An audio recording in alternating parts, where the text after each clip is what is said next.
Good morning class, আমি সন্তু। তোমরা দেখছো the learning expert 2.0 YouTube channel. আজকে তোমাদের ইতিহাসের উপর থেকে থাকছে 38 নম্বর ক্লাস, এবং 38 নম্বর ক্লাসের যে টপিকটা থাকছে সেটা হলো মুঘল বংশ অর্থাৎ মুঘল সাম্রাজ্য। তো মুঘল সাম্রাজ্যের আজকে থাকছে পার্ট নাম্বার 2 ক্লাস অর্থাৎ সেকেন্ড ক্লাস। আমরা অলরেডি কিন্তু ফার্স্ট পার্টের ক্লাস দেখে নিয়েছি, সেখানে আমরা আলোচনা করেছিলাম বাবরের সম্বন্ধে। বাবর কিভাবে ভারতে আক্রমণ করলো এবং কিভাবে মুঘল সাম্রাজ্য প্রতিষ্ঠা করলো সেই ব্যাপারে কিন্তু অলরেডি ডিটেলসে আমরা আগের দিনের ক্লাসে দেখে নিয়েছি। আজকের ক্লাসে মূলত টপিক থাকবে বাবরের পরবর্তী যিনি শাসক হবেন অর্থাৎ বাবরের ছেলে হুমায়ুন। তো হুমায়ুনের ব্যাপারে ডিটেলসে আমরা আজকের ক্লাসে দেখব। এর আগে অলরেডি আমরা কিন্তু অ্যানসিয়েন্টের পার্ট কমপ্লিট করে নিয়েছি হিস্ট্রির উপর থেকে, এছাড়া মেডিভেলের ক্লাস চলছে। তাই প্রিভিয়াস ক্লাস না দেখে থাকলে উপরে আই বাটনের লিঙ্ক শো হচ্ছে, অথবা এই চ্যানেলের ডেসক্রিপশন বক্সটা ফলো করো, তার মধ্যে দেখবে প্রিভিয়াস ক্লাসের প্লে লিস্টের লিঙ্ক দেওয়া আছে, সেটার উপর ক্লিক করলে সেখান থেকে প্রিভিয়াস ক্লাসগুলো পরপর দেখে নিতে পারবে। তো বাবর আমরা লাস্টের দিন কিন্তু টোটালটাই কমপ্লিট করে দিয়েছিলাম। বাবরের মৃত্যু হয়ে গিয়েছিল সেই পর্যন্ত, আশা করি আমার মনে পড়ছে আগের দিনের ক্লাসে কমপ্লিট করেছি, কিন্তু একটা পয়েন্ট বাকি আছে। বাবরের একটা আত্মজীবনী আছে, সেটা নিয়ে আমরা একটু আলোচনা করব, তারপর আমরা চলে আসব হুমায়ুনকে নিয়ে।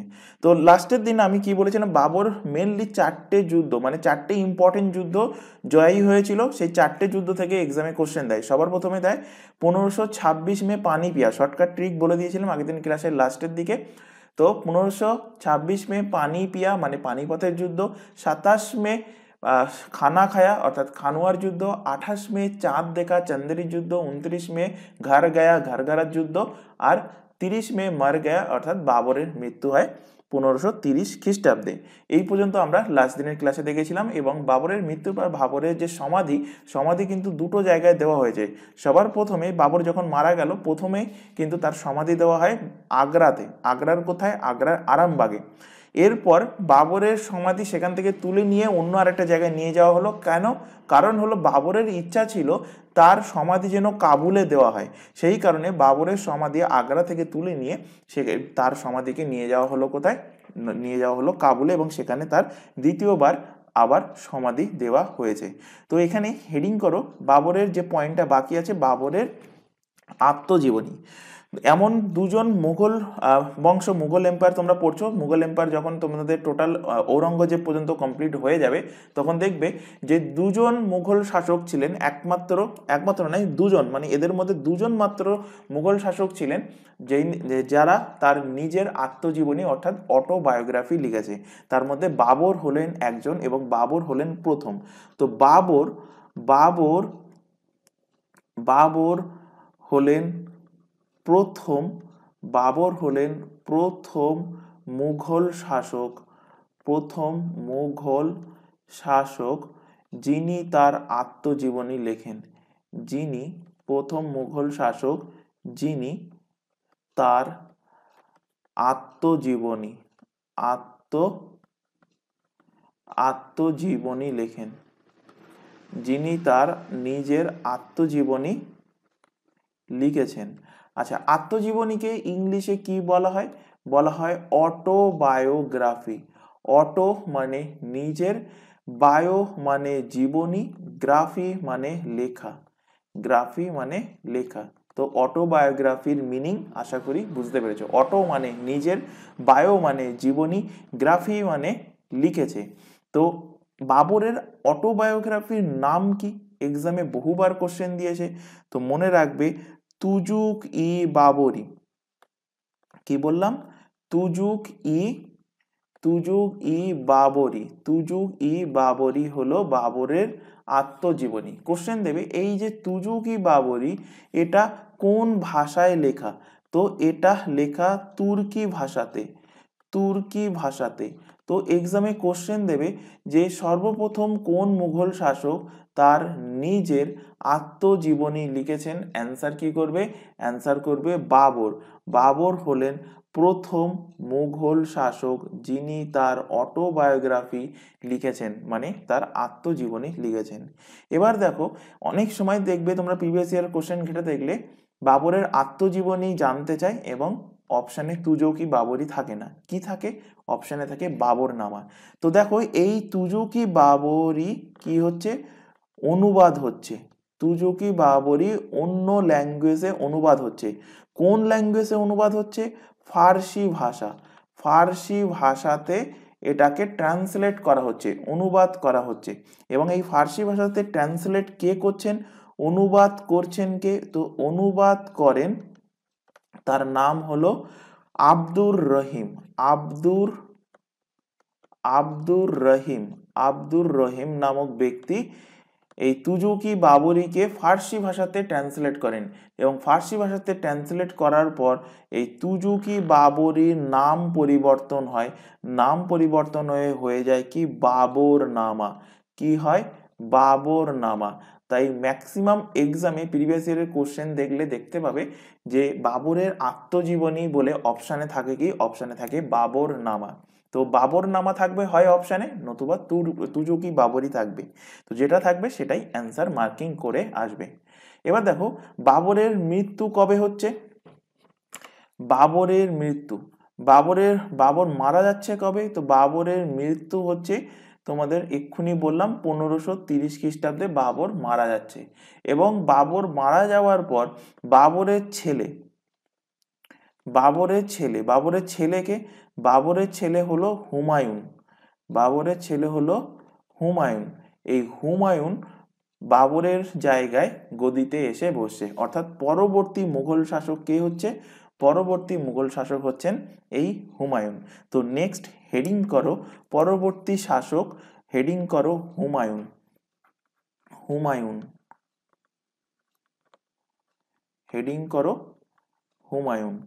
হুমায়ুনের টাইম পিরিয়ড কত সাল থেকে কত সাল পর্যন্ত? তো দেখো বাবর মৃত্যু হচ্ছে কবে? বাবরের মৃত্যু হচ্ছে 1530 থেকে 10 বছর অর্থাৎ 1540 পর্যন্ত হুমায়ুন গদিতে বসছে। এরপর কিছুদিনের জন্য হুমায়ুন, মানে প্রায় 15 বছরের জন্য হুমায়ুন গদি ছাড়া থাকছে। এবং 15 বছর পর আবার কিন্তু হুমায়ুন এসে গদিতে বসছে। কারণ কি? কারণ হলো একজন বিহারি শাসক ছিলেন। যখন হুমায়ুন ডিটেলসে পড়বো শাসকের নাম বলে দেব, যদি কারো জানা থাকে যে কোন বিহারি শাসক 1540 খ্রিস্টাব্দে এবং কোন যুদ্ধে হুমায়ুনকে গদি ছাড়া করছেন, তো তার নাম যদি তোমাদের জানা থাকে, তোমরা প্রিভিয়াসলি যদি পড়ে থাকো কোথাও, অবভিয়াসলি কমেন্ট বক্সে কমেন্ট করো। যারা রেকর্ডেড দেখছো তাদেরকেও বলছি, তারাও কিন্তু কমেন্ট বক্সে কমেন্ট করবে যে কে হুমায়ুনকে 1540 সালে দিল্লির সিংহাসন থেকে হটিয়েছিলেন। তো দেখো 1540 থেকে হটানোর পর 15 বছর পর আবার হুমায়ুন আসছে। 15 বছর বলতে 1555 থেকে 1556 সাল পর্যন্ত হুমায়ুন আবার গদিতে ছিল। তাই এখান থেকে একটা কোশ্চেন দেয় যে একমাত্র কোন মুঘল শাসক দুবার গদিতে বসেছেন? তো মুঘল সাম্রাজ্যের একমাত্র শাসক, লিখে রাখো, মুঘল সাম্রাজ্যের একমাত্র শাসক, মুঘল সাম্রাজ্যের একমাত্র শাসক যিনি দুবার গদিতে বসেছেন, যিনি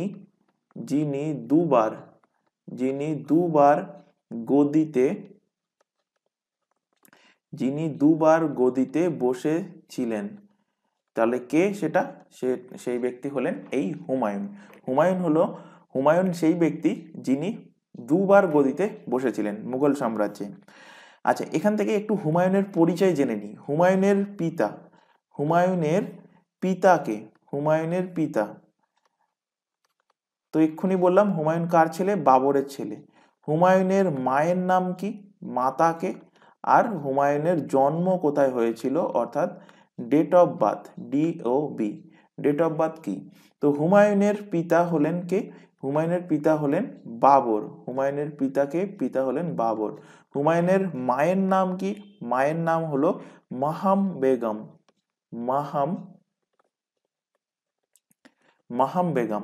এই মাহাম বেগম বাবরের আগেকার দিনে দেখবে যে সমস্ত রাজারা ছিল তাদের 4টে 5টা 2টো 3টে এরকম বিয়ে তারা করতো। তো বাবরের তৃতীয় পত্নী ছিল মাহাম বেগম। কে ছিল? বাবরের 3 পত্নী। তো অবভিয়াসলি প্রথম ওয়াইফের তৃতীয় পত্নী, অবভিয়াসলি প্রথম, দ্বিতীয়, তারপর তৃতীয়র পরে চতুর্থ, পঞ্চম এই সমস্ত ওয়াইফের কোনো না কোনো ছেলে ছিল। তো তারাও অবভিয়াসলি এই সিংহাসন দখল করার জন্য তারাও এই যুদ্ধে আছে। তো দেখো এখানে কি হচ্ছে, তার আগে একটু জন্ম কবে হয়েছিল জেনে নিই। বাবরের জন্ম হয়েছিল 1508 সালে। 1508 সালে বাবরের জন্ম হয় এবং কোথায় তিনি জন্মগ্রহণ করেন? কাবুল। কোথায় জন্মগ্রহণ করেছিলেন বাবর? কাবুলে জন্মগ্রহণ করেছিল। এবং যখনই তার পিতা বাবরের মৃত্যু হচ্ছে, তারপর হুমায়ুনের রাজ্য অভিষেক হচ্ছে। তো এখানে লিখে রাখো এনার রাজ্য অভিষেক হয়। এনার এনার রাজ্য অভিষেক এনার রাজ্য অভিষেক। আচ্ছা, তার আগে হুমায়ুন শব্দের অর্থ একটুখানি জেনে নাও। হুমায়ুন শব্দের অর্থ কি? আক্ষরিক অর্থ কি? নামের অর্থ, নামের আক্ষরিক অর্থ। এনার নামের আক্ষরিক অর্থ কি? দেখবে তোমাদের মধ্যে অনেকের এমন নাম আছে তার নামের কিন্তু ম্যাক্সিমাম প্রায় 90% মানুষের কিন্তু নামের কোনো না কোনো মিনিং থাকে, অর্থ থাকে। তো তেমনি হুমায়ুনের নামের অর্থ কি ছিল? হুমায়ুনের নামের অর্থ ছিল সৌভাগ্যশালী। হুমায়ুনের অর্থ কি? সৌভাগ্যশালী। নামই খালি সৌভাগ্যশালী, কিন্তু জীবনে এনার কপালে কিন্তু কোনো সৌভাগ্য ছিল না। যখন ডিটেলসে পুরোটাই কমপ্লিট করব তখন বুঝতে পারবে যে হুমায়ুনের নামটাই খালি সৌভাগ্যশালী, কিন্তু সৌভাগ্য এনার কপালে কিন্তু কোনোদিন জোটেনি। তো যাই হোক, এনার রাজ্যাভিষেক কবে হচ্ছে? এনার রাজ্যাভিষেক হয়, হুমায়ুনের রাজ্যাভিষেক, লেখো এনার রাজ্যাভিষেক হয়। এনার রাজ্যাভিষেক অর্থাৎ কবে ইনি শাসক হিসাবে গদিতে বসেন। তো এনার রাজ্যাভিষেক হচ্ছে 30শে ডিসেম্বর, 30th ডিসেম্বর 1530 খ্রিস্টাব্দে। এবং ইনি রাজ্যাভিষেক মানে ইনি সিংহাসনে বসার আগে থেকেই এনার বিরুদ্ধে কিন্তু বিভিন্ন ধরনের ষড়যন্ত্র চলছে, এবং হুমায়ুন সেই সমস্ত ষড়যন্ত্র পার করে তিনি কিন্তু এই 30 ডিসেম্বর 1530 সালে তিনি রাজা হচ্ছেন, অর্থাৎ এনার রাজ্যাভিষেক হচ্ছে। তবুও রাজা হওয়ার পরবর্তীতেও হুমায়ুনের মনের মধ্যে কিন্তু একটা ভয় কাজ করছিল। কি ভয় কাজ করছিল? কাজ করছিল দেখো, যে এনার যে মানে এনার যে মা ছিল, মায়ের নাম কি? মহাম বেগম। মহাম বেগম কে ছিল? বাবরের পত্নী। তো বাবরের কত নম্বর? 3 নম্বর পত্নী। তো বাবরের প্রথম, দ্বিতীয় বা 3 নম্বরের পরে চতুর্থ পত্নী যারা আছে, তো তাদেরও ছেলে মেয়ে আছে, বা এই মহাম বেগমেরও ছেলে মেয়ে আছে, অন্যান্য ছেলে মেয়ে। তো তারাও তো সিংহাসনে বসার জন্য দাবিদার হতে পারে। তো তারা যদি কোনোদিন ষড়যন্ত্র মানে একসাথে এই হুমায়ুনের এগেনস্টে চলে আসে এবং হুমায়ুনকে যদি গদি থেকে সরিয়ে দেয়, সেই ভয় পাচ্ছিল কি? হুমায়ুন। অর্থাৎ হুমায়ুনের ভাইরা যদি তার বিরুদ্ধে কোনোদিন উঠে দাঁড়ায়। তো হুমায়ুন দেখো এখানে একটা বুদ্ধি খেলছে। কি বুদ্ধি খেলছে? দেখো যে যদি কারোর হাতে কিছু না থাকে, তখন দেখবে সে মানে নিজের ভাইদের মধ্যে যদি তোমাদের বাড়িতে নিজের কোনো বোন থাকে বা ভাই থাকে, তো তার মধ্যে দেখবে বাবা যদি কাউকে একটা কিছু দেয়, তো অন্যজন কিন্তু চিন্তা করে যে আমাকে কেন দিল না, বা আমাকে দিল না তাহলে আমি ওরটা ছিনিয়ে নেব, এরকম একটা দেখবে চিন্তা ভাবনা থাকে। তো তেমনই কিন্তু হুমায়ুনেরও মাথায় এসেছিল যে ভবিষ্যতে হয়তো তার ভাইরা তারকে গদি থেকে হটিয়ে দিতে পারে। তো সেটা যাতে না হয়, হুমায়ুন দেখো এখানে প্ল্যান করছে কি, কিছু কিছু সাম্রাজ্য তার যে ভাইরা আছে তাদেরকে দায়িত্ব দিয়ে দিচ্ছে, নে এই জায়গাটা তোর, এটা তুই সামলা, এই জায়গাটা তোর, এটা তুই সামলা, এই জায়গাটা নেই, এটা তুই সামলা। তাহলে ভাইদের মনের মধ্যে জিন্দিগিতে তাহলে আর আসবে না যে আমি হুমায়ুনকে সরিয়ে দিয়ে, হুমায়ুনকে গদি থেকে সরিয়ে দিয়ে সেখানে আমি শাসক বানি। তো দেখো হুমায়ুন কি করছেন, লেখো এখানে। আচ্ছা, তার আগে এখানে একটা ছোট ইনফরমেশন দেওয়ার আছে। তোমরা এখন যে ক্লাসটা দেখছো হিস্ট্রি ফাউন্ডেশন ব্যাচ, যেটা রেলের এনটিপিসি গ্রুপ ডি এর পাশাপাশি এসএসসির সমস্ত এক্সাম, পুলিশের যাবতীয় এক্সাম, পিএসসি ডাব্লিউবিসিএস এর সমস্ত এক্সামের জন্য কিন্তু ইম্পর্টেন্ট, এবং শুধুমাত্র প্রিলি নয়, ডাব্লিউবিসিএস এর প্রিলি তো কমপ্লিট হবেই, তার পাশাপাশি মেন্সও কিন্তু কমপ্লিট হয়ে যাবে যদি এই ব্যাচটা তোমরা সম্পূর্ণ দেখতে পারো। আরেকটা কথা এখানে একটুখানি বলে রাখি, এখানে যে পিএসসি ক্লার্কশিপ, পিএসসি মিসেলেনিয়াসের মেন্সের ক্লাস দেখছো, এটা কিছুদিনের মধ্যে আমরা শুরু করতে চলেছি। ফেব্রুয়ারির মিডিল উইক থেকে আমরা শুরু করতে চলেছি। এর পাশাপাশি বাকি সমস্ত এক্সামের জন্য ক্লাস সম্পূর্ণ ফ্রিতে প্রত্যেকটা সাবজেক্টের ক্লাস কিন্তু লাইভ ক্লাস রেগুলার বেসিসে প্রোভাইড করা হচ্ছে আমাদের এই চ্যানেলে।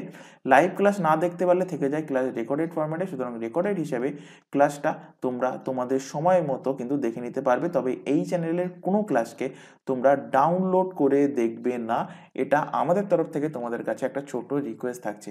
আর এই প্রত্যেকটা এক্সামের জন্য আলাদা আলাদা হোয়াটসঅ্যাপ ব্যাচ ওপেন করা আছে, নিচে সেই হোয়াটসঅ্যাপ নাম্বার শো হচ্ছে। হোয়াটসঅ্যাপ ব্যাচে যুক্ত হওয়ার জন্য কোনো রকম ফিস লাগে না। তো হোয়াটসঅ্যাপ ব্যাচে তোমরা যুক্ত হতে চাইলে নিচে যে হোয়াটসঅ্যাপ নাম্বার দেখতে পাচ্ছ তাতে শুধুমাত্র হোয়াটসঅ্যাপে মেসেজ করে ইনফর্ম করবে যে তোমরা কোন ব্যাচে যুক্ত হতে চাও। কেউ এই নাম্বারে নর্মাল কল, ভিডিও কল করবে না, বা অন্যরকম কোনো জিজ্ঞাসা বা কোয়ারিজ থাকলেও সেটা তোমরা শুধুমাত্র হোয়াটসঅ্যাপেই তোমরা আমাদেরকে ইনফর্ম করবে এবং সেখান থেকে রিপ্লাই দেওয়া হবে। এছাড়া আরও একটা ইনফরমেশন দেবো, তোমরা এখন যে চ্যানেলের ক্লাসটা দেখছো তার নাম দ্য লার্নিং এক্সপার্ট 2.0। এই চ্যানেলেই তোমরা পেয়ে যাবে প্রতিটা এক্সামের জন্য জিকে জিএস এর class, current affairs, reasoning, English এবং এখান থেকে পাবে ম্যাথের ক্লাস সম্পূর্ণ ফ্রিতে। তাই প্রত্যেককে বলছি চ্যানেলটাকে সাবস্ক্রাইব করে বেল আইকনকে অল নোটিফিকেশনে সেট করে নাও। রেগুলার বেসিসে চ্যানেলটাতে ক্লাস চলছে, রেগুলার বেসিসে চ্যানেলটি থেকে ক্লাসগুলো করতে থাকো। আচ্ছা, কি বললাম যে হুমায়ুন তার ভাইদের মধ্যে কি করছে, কিছু সাম্রাজ্য বিভাজন করে দিচ্ছে। তো লেখো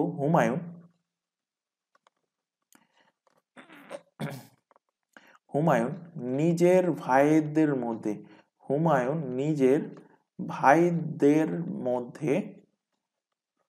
ভাইদের মধ্যে সাম্রাজ্য বিভাজন করে দেন। নিজের ভাইদের মধ্যে কি করেন, সাম্রাজ্য ডিভাইড করে দেন, সাম্রাজ্য বিভাজন করে দেন। তো হুমায়ুনের ভাই কে কে, তো ভাইদের নাম একটু জেনে নি। তো সবার প্রথমে লেখো হুমায়ুনের নিজের ভাই কামরান। এই কামরান নামটা মনে রাখবে, কামরানের নাম দেখবে পরবর্তীতে আরো আরেকবার আসবে। সেকেন্ড ভাই নাম লেখো আসকারি, কামরান আসকারি। 3 নম্বর লেখো হিন্দাল।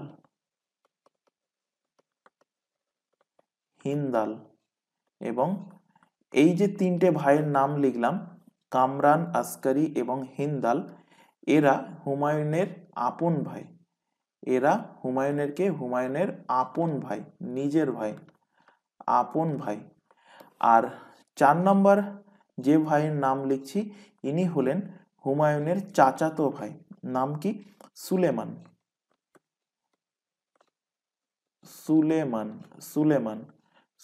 কে ছিল, সুলেমান ছিল হুমায়ুনের চাচাতো ভাই মানে কাকা জ্যাঠার ছেলে, চাচাতো ভাই কে ছিল, সুলেমান। তো দেখো এদের মধ্যে সাম্রাজ্য কিভাবে ডিভাইড করছে। কামরানকে দিয়ে দিচ্ছে কাবুল এবং কান্ধারের এরিয়া, বলছে কাবুল এবং কান্ধার, এই নে কাবুল এবং কান্ধার, ওটা সামলা তুই। তো কাবুল এবং কান্ধার সামলাতে দেন কাকে, কামরানকে।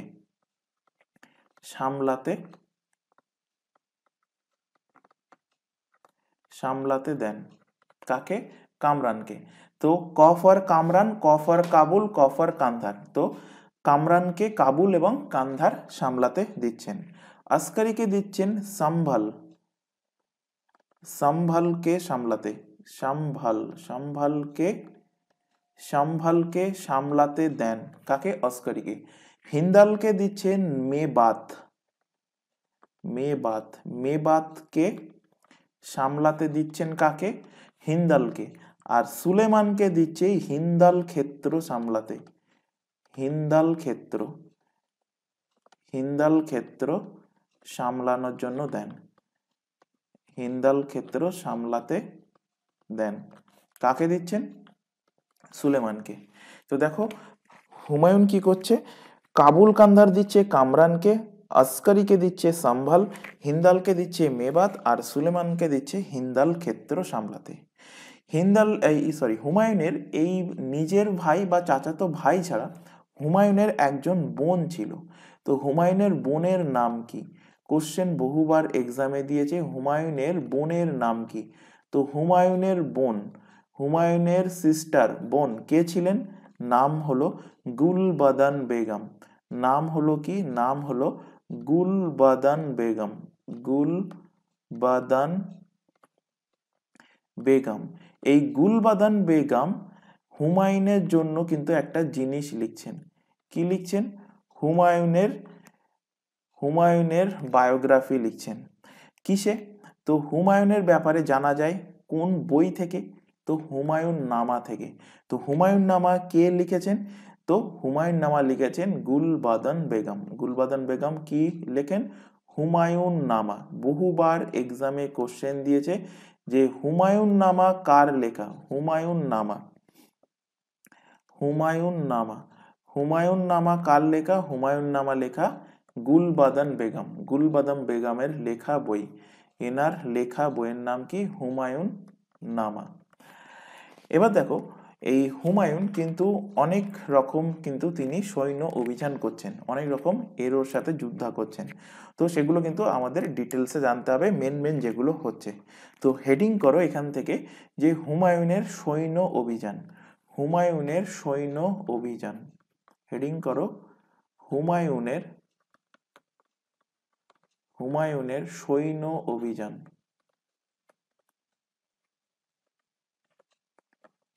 সৈন্য অভিযান। তো হুমায়ুন দেখো সর্বপ্রথম যুদ্ধ করছে কোথায়? কালিঞ্জারের যুদ্ধ। সর্বপ্রথম যুদ্ধ করছেন হুমায়ুন কি? কালিঞ্জারের যুদ্ধ। তো প্রথম লেখো কালিঞ্জারের যুদ্ধ।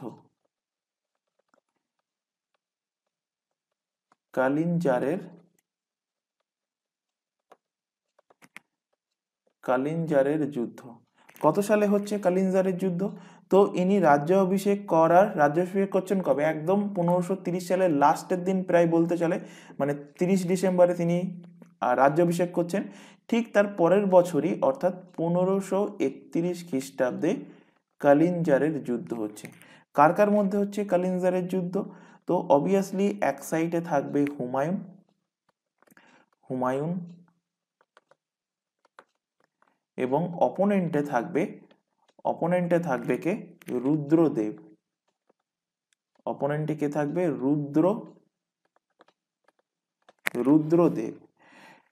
রুদ্রদেব কে অ্যাটাক করার কারণ কি? কেন এই কালিঞ্জারের যুদ্ধ হচ্ছে? তার আগে দেখে নাও এই যুদ্ধের পরিণাম কি হয়েছিল। তো এই যুদ্ধে হুমায়ুন জয়ী হন এবং রুদ্রদেব হেরে যায়। রুদ্রদেব পরাজিত হন। এবং আক্রমণের কারণ কি ছিল? কেন আক্রমণ করেছিল? রিজন হলো এই রুদ্রদেব আফগানদের সাহায্য করেছিল। রুদ্রদেব কি করেছিল? আফগানদের হেল্প করেছিল।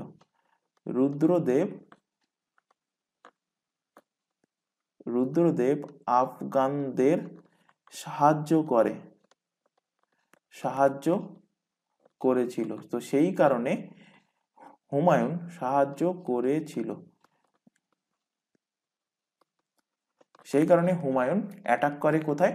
অ্যাটাক করে রুদ্রদেবকে, এবং যেটা কালিঞ্জারের যুদ্ধ নামে পরিচিত।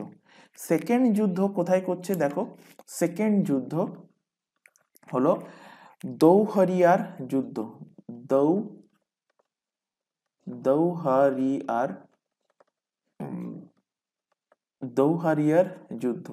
দৌহারিয়ার যুদ্ধ কবে হচ্ছে দেখো। দৌহারিয়ার যুদ্ধ হচ্ছে এর ঠিক পরের বছর 1532 খ্রিস্টাব্দে। 1532 খ্রিস্টাব্দে হচ্ছে দৌহারিয়ার যুদ্ধ। এই যুদ্ধে কে কে পার্টিসিপেট করছে? এই যুদ্ধে পার্টিসিপেট করছে, ভালোভাবে দেখো, একদিকে তো অবভিয়াসলি হুমায়ুন থাকবে,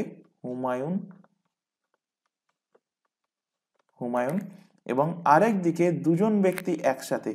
এক হলেন আফগান শাসক মাহমুদ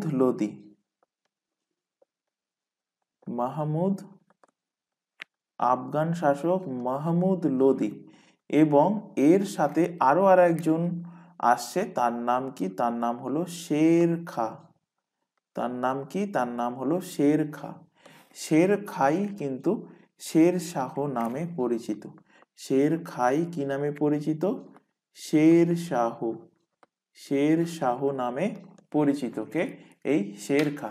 আর মাহমুদ লোদি কে ছিলেন? আফগান শাসক। মাহমুদ লোদি ছিলেন আফগান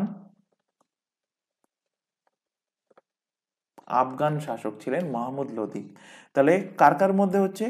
হুমায়ুন এবং এদিকে মাহমুদ লোদি এবং শের খাঁয়ের মধ্যে। এবং এই যুদ্ধেও জয়ী হচ্ছেন কে? জয়ী হন এই হুমায়ুন, এবং পরাজিত হয়ে যান কে? এরা দুজনে মিলিতভাবে কিন্তু হেরে যায়, দুজনে মিলিতভাবে পরাজিত হয়, দুজনে মিলিতভাবে পরাজিত হন। এবার দেখো এই যুদ্ধের পর কি হচ্ছে, ঘটনাটা শোনো। এই যুদ্ধের পর হুমায়ুন শের খাঁয়ের ছেলে, শের খাঁ অর্থাৎ শের শাহ, এনার ছেলেকে, এনার ছেলের নাম কি? ছেলের নাম হলো কুতুব খাঁ। কুতুব খাঁ। হুমায়ুন বলছে যে আমাদের তো ঝামেলা আফগানদের সঙ্গে ছিল, তুই বিহারি হয়ে এই আফগানদের সঙ্গে কিসের জন্য আমার সাথে যুদ্ধ করতে আসলি? শের খাঁকে কে বলছে? হুমায়ুন বলছে। তো যুদ্ধ যখন করতে এসেছিস তাহলে যুদ্ধে তোকে হারিয়ে দিলাম, যখন হেরে গেছে তখন বলছে হারিয়ে দিলাম, এবার তোর আবার হয়তো ভবিষ্যতে চুলকানি হতে পারে যে আমাকে আমার সামনে আবার হয়তো যুদ্ধ করতে আসলি, তো সেই চুলকানি যাতে না হয় তোর ছেলে এই কুতুব খাঁকে আমি নিজের কাছে বন্ধক রেখে দেব। তো কুতুব খাঁকে কি করছে? কুতুব খাঁকে হুমায়ুন নিজের কাছে আটকে রাখেন। হুমায়ুন এনাকে মানে কুতুব খাঁকে বন্ধক বানান, বন্ধক বন্ধক বানান, বন্ধক করে নিজের কাছে রেখে দেন, যে এর থেকে একটা শিক্ষা নিবি যে না জেনে কারোর পায়ে, ওই বলে না ছোটবেলায় যে কাউকে না জেনে তার কাঠি করতে নেই, তো ঠিক তেমনই যে তুই আমাকে জানিস না, চিনি না, বা আমি তোকে অ্যাটাক করতে যাইনি, তো তুই কেন আমাকে কাঠি করতে আসলি? তো ঠিক আছে, কাঠি যখন করতে আসলি, হেরে যখন গেছিস, তোর ছেলেকে আমি আটকে রাখলাম, এবং যেন মনে রাখিস যে ভবিষ্যতে আর যদি কোনো দিন যুদ্ধ করতে আসিস তো এই কুতুব খাঁ আমার কাছে বন্দি আছে, এটা ভেবে যেন আর যুদ্ধ করতে না আসিস।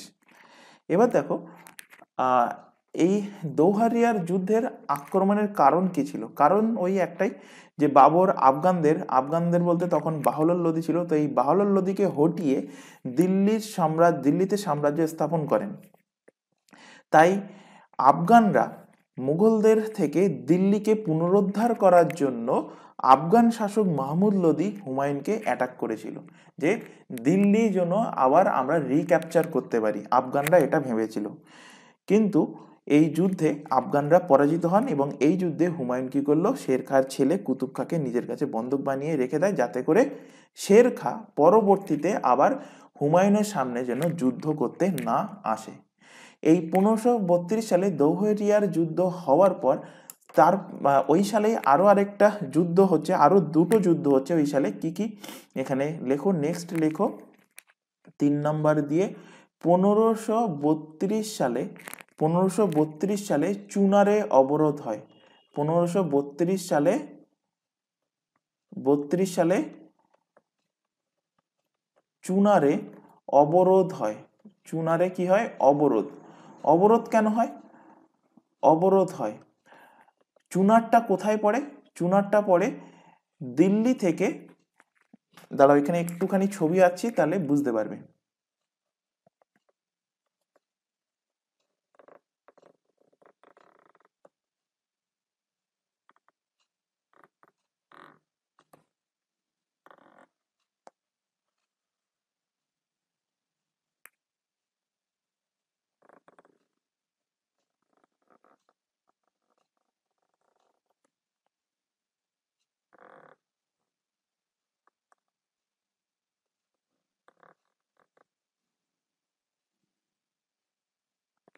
এই হলো মোটামুটি একটা ভারতের ম্যাপ।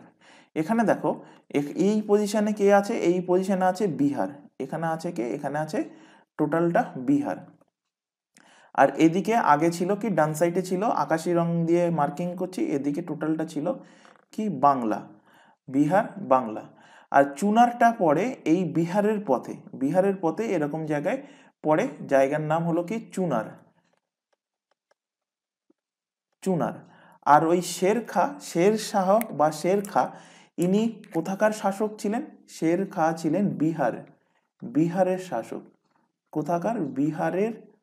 বিহারের শাসক ছিলেন শেরখা বা শেরশাহ। তো এনার এরিয়ার মধ্যে কিন্তু এই চুনার পড়তো। চুনারটা কার দখলে ছিল? তো চুনার ছিল কিন্তু শেরশাহের দখলে। চুনার কার দখলে ছিল? এটা ছিল শেরশাহের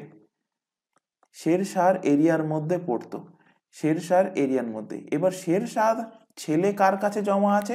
শেরশাহের ছেলে জমা আছে কুতুব খাঁকে। কে আটক করে রেখেছে? হুমায়ুন। এবার হুমায়ুন যখন এই চুনার দিয়ে যখন পাস করছে, তার সৈন্য নিয়ে যখন দিল্লি থেকে, এখানে আছে কি, এখানে হলো দিল্লি, এখানে ধরো দিল্লি, তো দিল্লি থেকে সৈন্য নিয়ে যাচ্ছে কোন দিকে? পূর্ব ভারতের দিকে, চিকেন নেক, আমাদের ওয়েস্ট বেঙ্গলে যে চিকেন নেক যে এরিয়াটায় বলা হয়, সেখানে আক্রমণ করতে যাচ্ছে। তো যখন যাচ্ছে, তখন যাওয়ার সময় এখানে শেরশাহ কি বলছে? দাঁড়া দাঁড়া দাঁড়া, তুই আমার এরিয়াতে চলে এসেছিস আর আমার ছেলে তোর কাছে বন্ধক রেখে দিয়েছিস, ঠিক আছে, তোর সাথে এবার যুদ্ধ হবে। তো চুনারের আটকে দিচ্ছে কি? চুনারে শেরশাহ তাকে আটকে দিচ্ছে, এবং চুনার আক্রমণ তখন বাধ্য হয়ে, হুমায়ুন কিন্তু চুনার আক্রমণ করতে আসেনি, হুমায়ুন গিয়েছিল ওই পূর্ব ভারতের প্রবেশদ্বার যেটা চিকেন নেক, সেটাকে দখল করতে। তো চুনার যখন মানে চুনারও ছিল অ্যাকচুয়ালি প্রবেশদ্বার, পূর্ব ভারতের প্রবেশদ্বার বলা যেতে পারে চুনার। তো হুমায়ুন কি করলো? হুমায়ুন তখন বাধ্য হয়ে শেরশাহর সাথে যুদ্ধ করলো এবং শেরশাহকে কি করলো? শেরশাহকে পরাজিত করলো এবং চুনারটাকে সে ক্যাপচার করে নিল। তো চুনার কার অধীনে ছিল? লিখে রাখতে পারো, চুনার ছিল শেরশাহের দখলে। এই চুনার শেরশাহের দখলে ছিল। কার দখলে ছিল? শেরশাহের দখলে ছিল, এবং এটি ছিল পূর্ব ভারতের প্রবেশদ্বার, এবং এটি ছিল পূর্ব ভারতের প্রবেশদ্বার,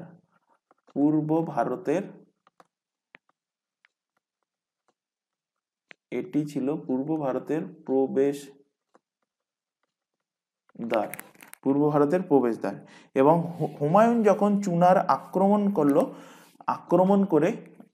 কবে? 1532 খ্রিস্টাব্দে আক্রমণ করে চুনারকে দখল করে নেয়।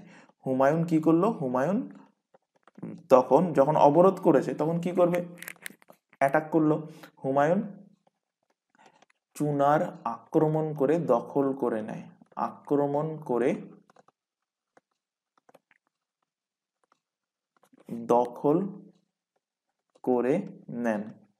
দখল করে নেন। এবার এই 1532 সালে আরো আরেকটা জায়গা তিনি ক্যাপচার করছেন, আরো আরেকটা জায়গা জিতছেন। সেটা কি? সেটা হলো রাইসেন। তো 1532 সালে হুমায়ুন রাইসেন জেতেন। হুমায়ুন রাইসেন জয়লাভ করেন। এর পরের বছর 1533 সালে হুমায়ুন মেবারের সাথে কি করছে? সন্ধি করছে। মেবারের সাথে সন্ধি করেন, এবং এর ঠিক পরের বছর অর্থাৎ 1534 খ্রিস্টাব্দে সুরাজগড়ের যুদ্ধ, এর ঠিক পরের বছর 1534 খ্রিস্টাব্দে হুমায়ুন কি করছে? হুমায়ুন সুরাজগড়ের যুদ্ধ করেন। সুরাজগড়ের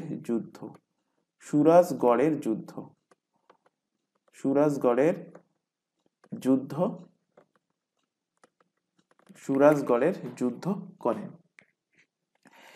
এইভাবে 1532 সালে দৌহারিয়ার যুদ্ধে কি হয়েছিল?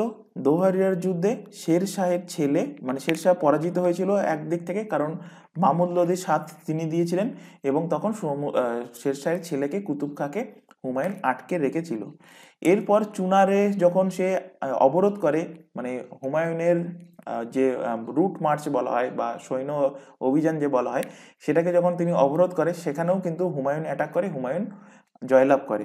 তো এই সমস্ত অপমান এর কথা মনে রেখে ঠিক 1539 সালে হুমায়ুনকে পরাজিত করছে কে? শেরশাহ সূরি।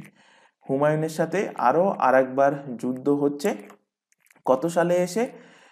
1539 সালে। তো নেক্সট লেখো 7 নাম্বার দিয়ে যুদ্ধ নাম কি? চৌসার যুদ্ধ। ভেরি ভেরি ইম্পর্টেন্ট, বহুবার এক্সামে কোশ্চেন দেয়। চৌসার যুদ্ধ কবে হয়েছিল? তো এক্স্যাক্ট ডেট মনে রাখবে, 29 জুন। 29 জুন 1539 সালে যুদ্ধ হয়। কার কার মধ্যে যুদ্ধ হয়? চৌসার যুদ্ধ। কার কার মধ্যে? হুমায়ুন আর ওদিকে শের শাহ সূরি। হুমায়ুন হুমায়ুন এবং হুমায়ুন আর এদিকে শের শাহ। শের শাহের মধ্যে শের শাহ সূরি হলো এর পুরো নাম। শের শাহ সূরির মধ্যে যুদ্ধ হচ্ছে এবং এই যুদ্ধে হেরে যাচ্ছে হুমায়ুন। হুমায়ুন পরাজিত হচ্ছে। হুমায়ুন পরাজিত হন এবং জয়ী হচ্ছেন কে? জিতে যাচ্ছেন কে? জিতে যাচ্ছেন, জয়ী হন শের শাহ। এবং এই শের শাহ ইনি কে ছিলেন? ইনি ছিলেন কিন্তু জৌনপুরের জমিদার। এনার আসল নাম কি ছিল? এক্সামে কোশ্চেন দেয়। শের শাহের অরিজিনাল নেম কি ছিল? আচ্ছা, তার আগে জেনে নি শেরশাহটা একটু সাইড করে আমরা দেখে নেব। তার আগে জেনে নি যে কেন এই অ্যাটাক হয়েছিল। এনার অ্যাটাক হওয়ার কারণ তো বলে দিলাম। এনার নাম কেন শেরশাহ হয়েছিল বা এনার নাম কেন শের খা, তার রিজনটা একটুখানি আমরা জেনে নেব। তো তার নাম শের খা। এনার নাম লেখো এখানে, এনার নাম শের খা বা শের শাহ হওয়ার পিছনে কারণ। শের শাহ হওয়ার কারণ কি? রিজন কি ছিল? কারণ কি ছিল? কেন এর নাম শের শাহ? তার আগে আমার অরিজিনাল নেম কি ছিল সেটা জানতে হবে। তো শের শাহের আসল নাম কি ছিল? তো শের শাহের আসল নাম, অরিজিনাল নেম ছিল ফরিদ। কি নাম ছিল? নাম ছিল ফরিদ। তো বিহারের যে সমস্ত রাজারা ছিল তারা একটা প্রতিযোগিতা অ্যারেঞ্জ করে। কি প্রতিযোগিতা অ্যারেঞ্জ করে? যে বিনা অস্ত্রে, হাতে কোনো রকম অস্ত্র রাখা যাবে না, বিনা অস্ত্রে একটা বাঘকে, অর্থাৎ একটা বাঘকে হিন্দিতে কি বলা হয়? শেরকে মারার প্রতিযোগিতা রাখেন। এবং সেই প্রতিযোগিতায় পার্টিসিপেট করে কে? কি প্রতিযোগিতা রেখেছিল বিহারের রাজারা?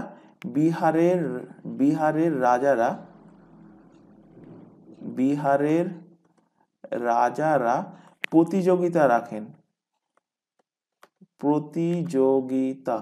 কিসের কম্পিটিশন রাখেন? বিনা অস্ত্রে বাঘকে দমানো, বিনা অস্ত্রে বাঘকে মারা, বাঘ অর্থাৎ শেরকে মারা প্রতিযোগিতা রাখেন। এবং এই প্রতিযোগিতায় পার্টিসিপেট করেছিলেন ফরিদ। এবং ফরিদ পার্টিসিপেট করে বিনা অস্ত্রে বাঘকে মেরে দিয়েছিল। ফরিদ কি করেছিল? বাঘকে মেরে দেয়, বিনা অস্ত্রে বাঘকে মেরে দেয়। এবং বাঘকে মেরে দেওয়ার পর তারকে উপাধি দেয় বিহারের রাজারা। কি উপাধি দেয়? যেহেতু শেরকে মেরেছিল তাই সেখান থেকে তার নাম দেয় শেরকে মারার জন্য ফরিদের নাম হয় কি? নাম হয় শের খা। নাম কি হয়? এনার নাম হয় শের খা নাম দেন। কারা দিয়েছিলেন? বিহারের রাজারা এনাকে নাম দেন শের খা। এবং এই যে চৌসার যুদ্ধ হলো, চৌসার যুদ্ধে যখন এই শের খা জয়লাভ করলো, এই চৌসার যুদ্ধের পর ইনি নিজের নাম শের খা শুনতে কেমন একটা বাজে শোনাচ্ছে, তাই নাম চেঞ্জ করে ফেললো। নাম চেঞ্জ করে এনার নাম রেখে দিল কি? শের শাহ। তো লিখে রাখো, চৌসার যুদ্ধের পর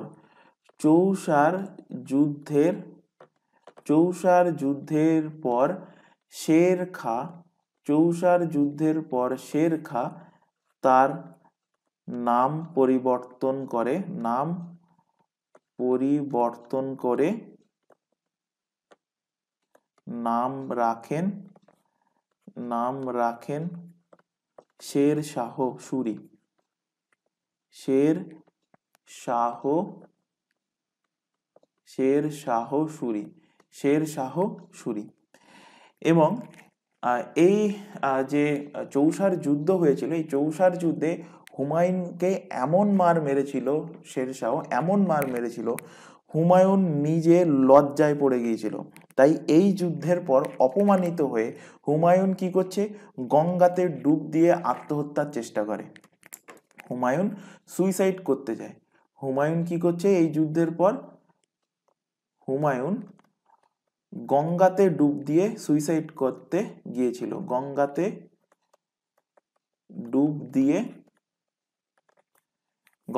ডুব দিয়ে আত্মহত্যা করতে যায়। আত্মহত্যা যে আমার আর বেঁচে থেকে লাভ নেই, আমার মতো একটা শাসককে, একটা কোথায় ওই বিহারের ছোট একটা শাসক শেরশাহ মারলো, তো আত্মহত্যা করতে যায়। কিন্তু ভাগ্যক্রমে দেখবে অনেকে কিন্তু আত্মহত্যা করতে যায়, আত্মহত্যা করতে গিয়ে পুরোপুরি মরে না, হাফ মার্ডার হয়ে চলে আসে। হাফ মার্ডার বলতে হয়তো রেলে ঝাঁপ দিতে গেল, হাত একটা কেটে বাদ চলে গেল, বা পা একটা কেটে বাদ চলে গেল, এরকম হয়। দেখবে অনেকে, তোমরা আশেপাশে বা তোমরা নিউজে প্রায় দিনে শুনতে পাবে যে আত্মহত্যা করতে গিয়ে তার হাত কেটে গেল, পা কেটে গেল, বা হাতের এক সাইড উড়ে গেল। তো তেমনই আর আরেকটা জিনিস দেখবে, তোমরা যে কোনো ধর্মের হও না কেন, আহ, মানে বিধির বিধান যতদিন তোমার লেখা আছে ততদিন তোমার বাঁচতে হবে। তো ঠিক তেমনই হুমায়ুনের ক্ষেত্রেও কি হয়েছিল, সেম। তো হুমায়ুনের বিধির বিধান দেখো, হুমায়ুনের সৌভাগ্য এখানে হয়েছিল। হুমায়ুনের নাম সৌভাগ্যশীল বলেছিলাম না, তো সৌভাগ্যটা শুধুমাত্র এই জায়গাতে অ্যাপ্লিকেবল হয়েছিল যে হুমায়ুন যখন গঙ্গাতে ডুব দিতে যায়, তার পাশ দিয়ে একজন ব্যক্তি, এই গঙ্গার পাশ দিয়ে একজন ব্যক্তি হেঁটে যাচ্ছে। তার নাম কি? তার নাম হলো নিজাম ভিস্তি। নিজাম ভিস্তি। নিজাম ভিস্তি। এই নিজাম ভিস্তি দেখতে পেল যে কে একজন গঙ্গায় ডুব দিয়ে মরতে যাচ্ছে। তো নিজাম ভিস্তি যে তাকে হাত ধরে জল থেকে টেনে তুললো। অর্থাৎ নিজাম ভিস্তি কি করলো, হুমায়ুনের প্রাণ বাঁচান। নিজাম ভিস্তি হুমায়ুনের প্রাণ বাঁচান।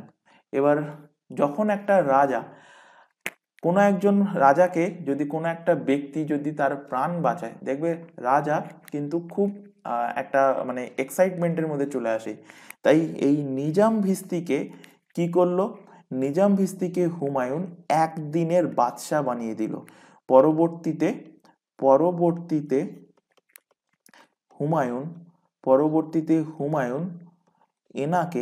হুমায়ুন এনাকে অর্থাৎ এই নিজাম ভিস্তিকে একদিনের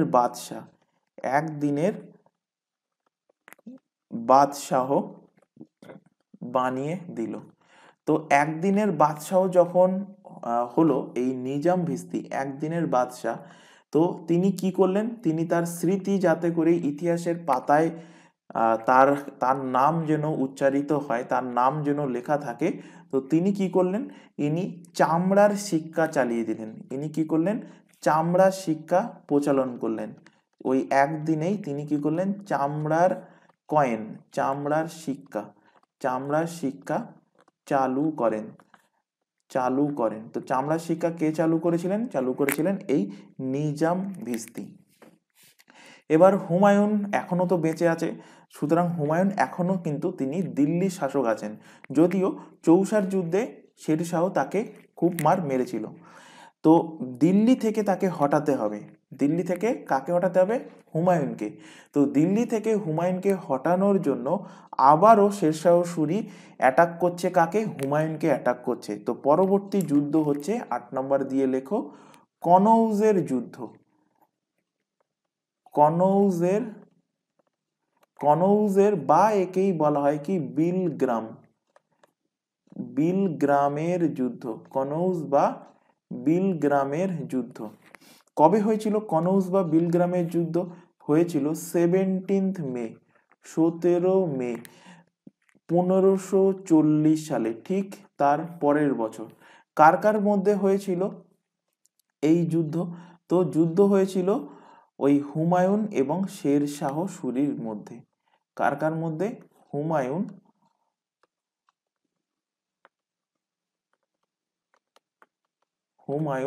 এবং শের শাহ সুরি, হুমায়ুন এবং শের শাহের মধ্যে। এবং এই যুদ্ধেও জয়ী হচ্ছেন কে? জয়ী হন এই শের শাহ। শের শাহ জয়ী হন এবং পরাজিত হন কে? হেরে যান হুমায়ুন। হুমায়ুন হেরে যায়, হুমায়ুন কি হয়? পরাজিত হয়।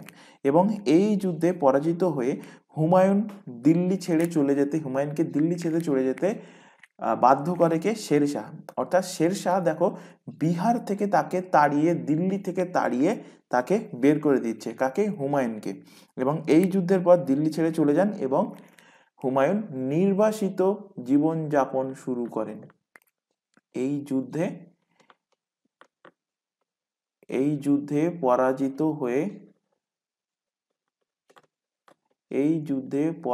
হয়ে হুমায়ুন দিল্লি গদি ছেড়ে চলে যান। দিল্লির সিংহাসন ছেড়ে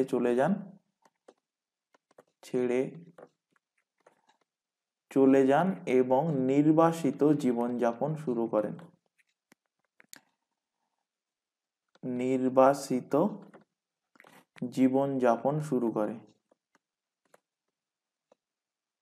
জীবনযাপন শুরু করেন। এবং এই যুদ্ধে জয়লাভের পর দেখো শের শাহ সুরি দিল্লির শাসক হন। এই যুদ্ধে জয়ী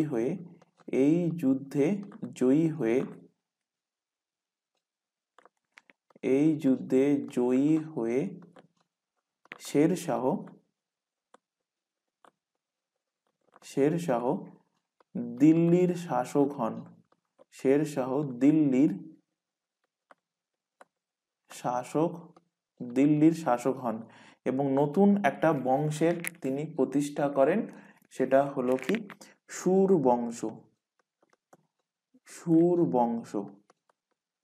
সুর বংশের ইনি প্রতিষ্ঠা করেন। তো দিল্লিতে গিয়ে বসে যাচ্ছে কে? দিল্লিতে গিয়ে বসে যাচ্ছে শের শাহ সুরি। তো এর মাঝখানে আমরা একটুখানি শের শাহ সুরির ব্যাপারে জেনে নেব, বেশি ডিটেলসে জানার দরকার নেই, অল্প একটু জেনে নেব। তো দেখো শের শাহ সুরির টাইম পিরিয়ড, তো হেডিং করো এখান থেকে শের শাহ সুরি। এর মিডিলে একটুখানি আমরা পড়ে নিচ্ছি, তারপর আবারও কিন্তু আমরা হুমায়ুন নিয়ে কন্টিনিউ করব। শের শাহ, হেডিং করো শের শাহ সুরি। শের শাহ সুরি 1540 সালে বিলগ্রামের যুদ্ধে হারিয়ে দিচ্ছে হুমায়ুনকে। 1540-এ হারিয়ে দিয়ে 1540 থেকে ইনি 1540 থেকে 1545 পর্যন্ত ইনি দিল্লির গদিতে বসেছিলেন। তো এখান থেকে কোশ্চেন দেয় যে বিহারের প্রথম শাসক যিনি দিল্লির গদিতে বসেছিলেন তিনি কে? বিহারের প্রথম শাসক, বিহারের প্রথম শাসক যিনি দিল্লির গদিতে বসেন, যিনি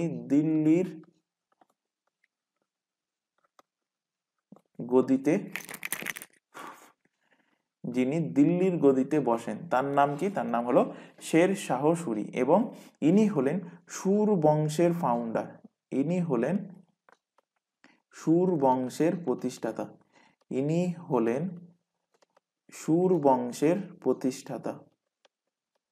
সুর বংশের ফাউন্ডার অর্থাৎ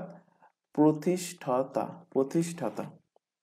এবং ইনি হলেন সেকেন্ড আফগান রুলার, দ্বিতীয় আফগান রুলার। এনার জন্ম কবে হচ্ছে শের শাহ সুরির? দেখো এনার date of birth, DOB, date of birth কবে, জন্ম কবে হচ্ছে? তো এনার জন্ম হচ্ছে 1472 সালে এনার জন্ম হচ্ছে। কোথায় জন্ম হচ্ছে? বিহারের সাসারাম। বিহারের কোথায়? সাসারাম, সাসারাম বিহার, সাসারাম বিহারে এনার জন্ম হচ্ছে। এনার বাবার নাম কি? এনার পিতার নাম কি? বাবার নাম হলো হাসান খান সুর। এনার বাবা হলেন হাসান হাসান খান সুর। হাসান খান সুর হলো এনার বাবার নাম। এনার অরিজিনাল নাম অলরেডি বলে দিয়েছি, অরিজিনাল নাম হলো কি? অরিজিনাল নাম হলো ফরিদ। শেরশাহ সুরি থেকে আর তেমন কিছু একটা মোস্ট ইম্পর্টেন্ট আছে সেটা বলবো, তাছাড়া আর বেশি কিছু জানার দরকার নেই। শেরশাহ দেখো, শেরশাহ প্রথম রুলার যিনি সিলভার কয়েন প্রচলন করছেন, অর্থাৎ রূপোর কয়েন।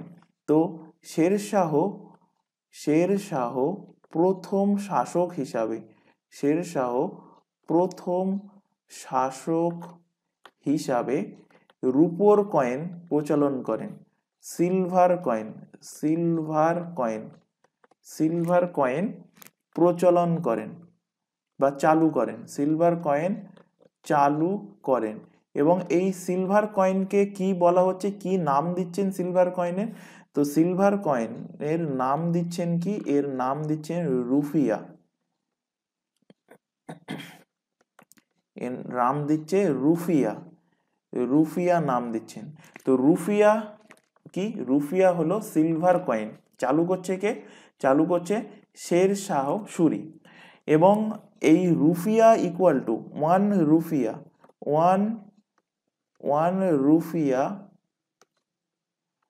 রুপিয়া ইকুয়াল টু 64 দাম। 1 রুপিয়া ইকুয়াল টু 64 দাম। এবং দামটাও কি? দামটাও ছিল তার আমলের সিক্কা। দামটা কিসের ছিল? কিসের সিক্কা? এটা হলো তামার সিক্কা। দামটা হলো কপার কয়েন, তামার সিক্কা। তো মনে রাখবে শেরশাহ সুরির টাইমে দু প্রকার কয়েন চালু ছিল, একটা হলো তামার আর একটা হলো রূপোর অর্থাৎ সিলভারের। সিলভার মানে কি? সিলভার মানে রূপোর সিক্কা।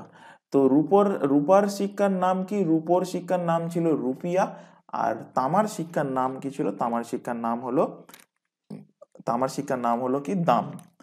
এবার 1545 সালে শেরশাহ সুরি মারা যাচ্ছে। শেরশাহ সুরি 1545 22 মে 1545 নিজের চুলকানির জন্য মারা যাচ্ছে শেরশাহ সুরি। তো কোথায় মারা যাচ্ছে? কালিঞ্জারের যুদ্ধ হচ্ছে। কালিঞ্জারের যুদ্ধ লেখো,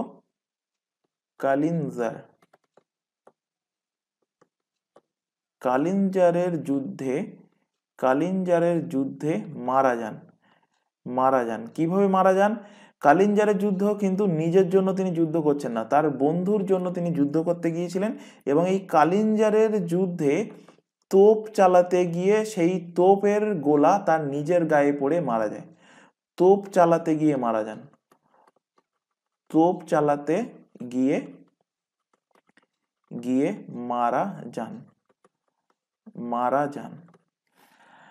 তো শেরশাহ সুরি এখানে মাঝখানে একটুখানি আমরা দেখে নিলাম। এবার আবার ব্যাক করে চলে আসো।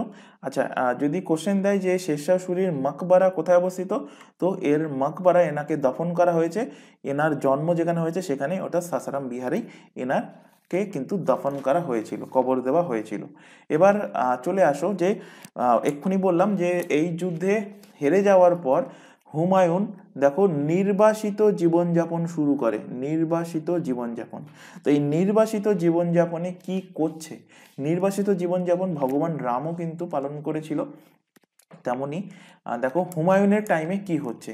তো হেডিং করো এখান থেকে, হুমায়ুনের নির্বাসিত জীবনযাপন। হুমায়ুনের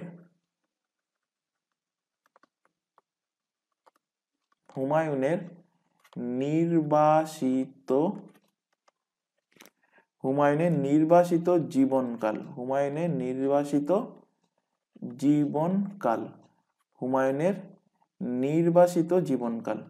তো নির্বাসিত জীবনকাল চলছে ওই 1540 থেকে, যখন তাড়িয়ে দিয়েছে 1540-এ, মানে শেরশাহ সুরি একে মেরে দিল্লি থেকে তাড়িয়ে বের করে দিয়েছে 1540 থেকে 1555 পর্যন্ত।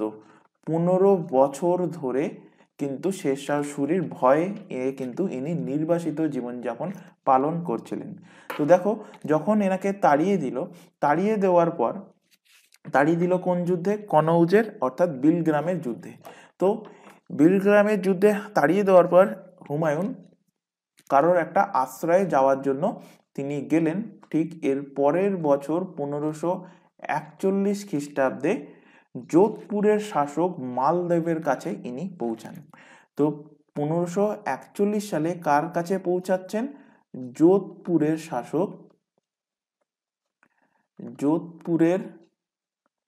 শাসক নাম কি? মালদেব। যোধপুরের শাসকের নাম হলো মালদেব। তো মালদেবের কাছে যখন তিনি পৌঁছাচ্ছেন, মালদেবের বিহেভিয়ার কিন্তু খুব ভালো। মালদেব অতিথি আপ্যায়ন করছেন, খুব ভালোভাবে অতিথি আপ্যায়ন করছেন। হুমায়ুনের সেটা দেখে সন্দেহ মনে হচ্ছে।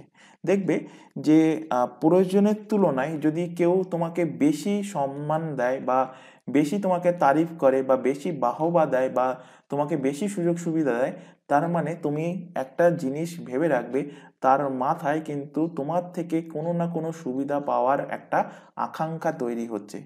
তো সেটাই এখানে হুমায়ুনের মনেও এসেছিল যে যোধপুরের শাসক মালদেব এত কেন তাকে ভালো খাওয়া দাওয়া, সবসময় ভালো থাকা বসার জায়গা, বিহেভিয়ার খুব সুন্দর, এত কেন ভালো বিহেভিয়ার দেখাচ্ছে। তো হুমায়ুনের সন্দেহ হয় এবং হুমায়ুনের সন্দেহ এটা হয়েছিল এই মালদেবের সাথে নিশ্চয়ই তাহলে শেরশাহ সুরির কোনো না কোনো সম্পর্ক আছে। তাই মালদেব কি করছে? হুমায়ুনকে ভালো খেতে দিচ্ছে, থাকতে দিচ্ছে, যেন তাতে তার কোনো সন্দেহ না হয় এবং শেরশাহ সুরি যাতে করে এই যোধপুর পর্যন্ত চলে আসে এবং তাকে আবার সেখান থেকে মেরে বার করে।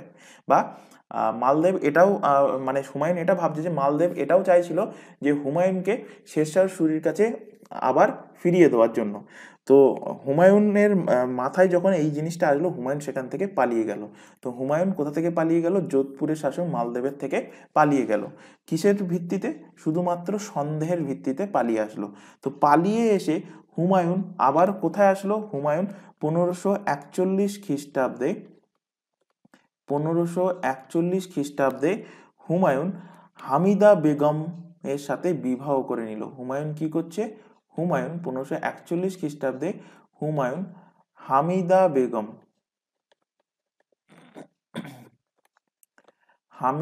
বেগম এই হামিদা বেগমের সাথে বিবাহ করছে। হামিদা বেগমের সাথে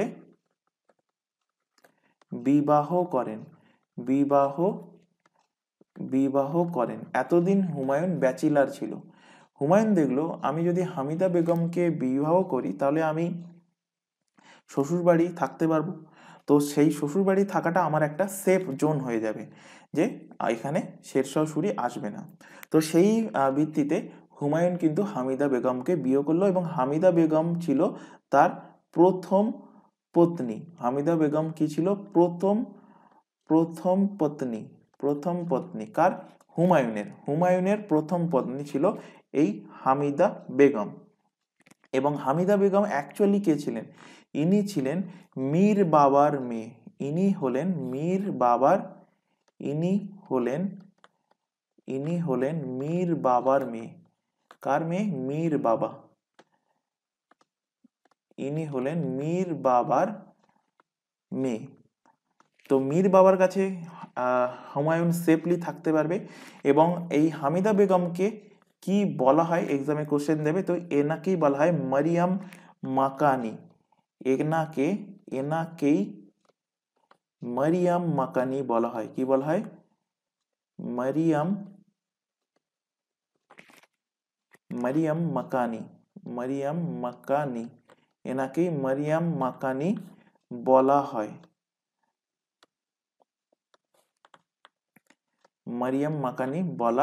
কাকে? এই হামিদা বেগমকে। এবং এই মীর বাবা ছিলেন হিন্দোলের আধ্যাত্মিক গুরু। হিন্দোল কে ছিল? হিন্দোল ছিল কিন্তু দেখো হুমায়ুনের ভাই। হুমায়ুনের ভাই কে ছিল? হিন্দল। সেই হিন্দলের আধ্যাত্মিক গুরু কে ছিল? ইনি ছিলেন হিন্দলের আধ্যাত্মিক গুরু। ইনি ছিলেন হিন্দলের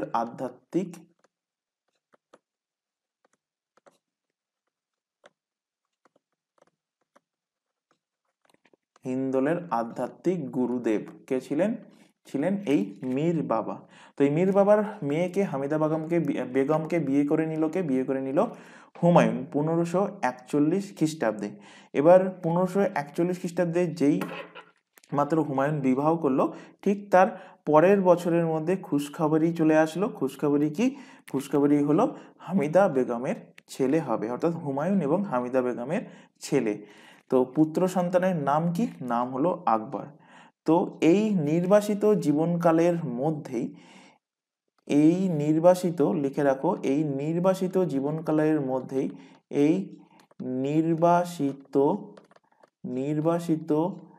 জীবনকালের মধ্যেই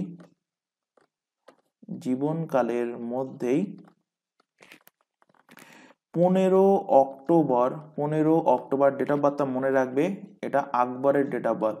15 অক্টোবর 1542 সালে হুমায়ুনের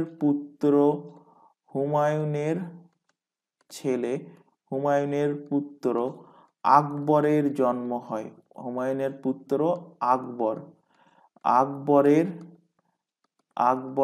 জন্ম হয়। তাহলে আকবরের জন্ম কোন টাইম পিরিয়ডে হয়েছিল? যখন হুমায়ুন নির্বাসিত ছিল। হুমায়ুনের নির্বাসিত টাইম পিরিয়ডে জন্ম হয় কার? জন্ম হয় আকবরের। এরপর 1544 সালে হুমায়ুন পারস্যের শাসক, পারস্য বলতে বর্তমানে ইরানের শাসকের স্মরণে তিনি চলে আসেন। তো এখানে লেখো, এরপর 1544 সালে এরপর 1544 সালে হুমায়ুন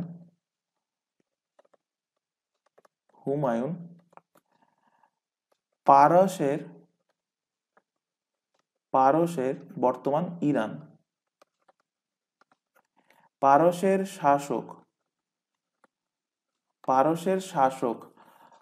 শাসকের নাম কি? পারস্যের শাসকের নাম হলো শাহ তহমাস্য প্রথম। শাহ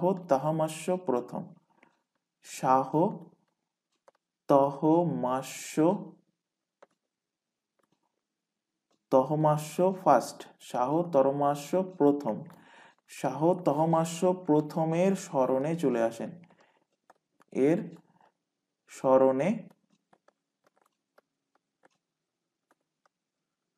স্মরণে চলে আসেন। কে চলে আসেন? চলে আসেন হুমায়ুন। এবং যখন তিনি এনার স্মরণে চলে আসেন, হুমায়ুন কিন্তু বারবার জায়গা চেঞ্জ করছে যাতে করে শেরশাহ তাকে ধরতে না পারে। তো ইনি যখন এই শাহ তহমাস্য প্রথমের স্মরণে যখন চলে আসেন, তো এই শাহ তহমাস্য প্রথম ইনি হুমায়ুনের সামনে একটা শর্ত রাখছেন। কি শর্ত রাখছেন? তাকে, হুমায়ুনকে শিয়া ধর্ম গ্রহণ করতে। মুসলিমদের মধ্যে তোমরা জানবে যে শিয়া এবং সুন্নি দুটো ওনাদের মধ্যে বিভাগ আছে। তো তার মধ্যে শিয়া ধর্ম গ্রহণ করার জন্য প্রেশারাইজ করছে কে? এই শাহ তহমাস্য প্রথম। কাকে? হুমায়ুনকে প্রেশারাইজ করছে।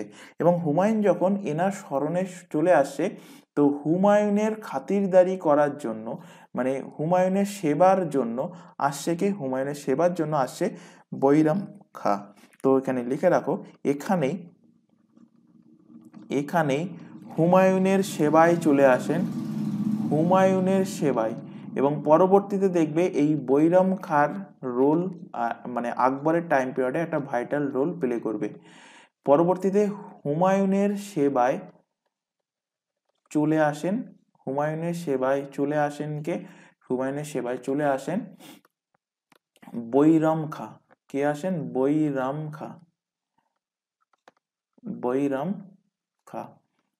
খাঁ তাকে সেবা করতে থাকেন। কার কার সভাতে? এই শাহ তাহমাস্য প্রথমের সভাতে। এবং শাহ তাহমাস্য প্রথম ইনি কি শর্ত রাখেছেন, শর্তটা এখানে একটুখানি দেখে নাও। শর্ত রাখেন ইনি, শর্ত রাখেন কি? শর্ত রাখেন হুমায়ুনকে শিয়া ধর্ম গ্রহণ করতে হবে। শিয়া ধর্ম গ্রহণ করতে হবে। ধর্ম গ্রহণ করতে হবে। এবং হুমায়ুন যদি শিয়া ধর্ম গ্রহণ করে তাহলে শাহ তাহমাস্য প্রথম তার তার আবার ফৌজ তৈরি করার জন্য, মানে তার সৈন্যবাহিনী গঠন করার জন্য হুমায়ুনকে কি করবেন? নিজের ফৌজের থেকে কিছু সৈন্য হুমায়ুনকে দেবেন। তো হুমায়ুন সেই শর্তে রাজি হয়ে যায় এবং হুমায়ুনের টার্গেট কি ছিল? হুমায়ুনের টার্গেট ছিল কাবুল এবং কান্ধারকে অ্যাটাক করা। কাবুল ও কান্ধার। তো হুমায়ুনের সৈন্য দিচ্ছে কে? হুমায়ুনের সৈন্য দিচ্ছে এই শাহ তাহমাস্য। শাহ তাহমাস্য প্রথম কি করছেন? হুমায়ুনের উপরে শর্ত রেখেছেন যে শিয়া ধর্ম গ্রহণ করলে তাকে কি করবেন? সৈন্য দিয়ে সাহায্য করবেন। তাহলে যখন হুমায়ুন যখন এই শিয়া ধর্ম গ্রহণ করলো, হুমায়ুন কাবুল এবং কান্ধারের আক্রমণের জন্য রেডি হলো। এখানে লিখে রাখতে পারো যে শিয়া ধর্ম গ্রহণ করতে হয় এবং যদি শিয়া ধর্ম গ্রহণ করে এবং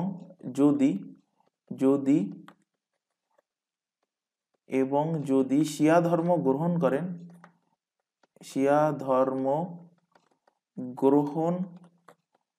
গ্রহণ করেন তাহলে কাবুল ও কান্ধার আক্রমণের জন্য সৈন্য দেবেন। তাহলে কাবুল ও কান্ধার আক্রমণের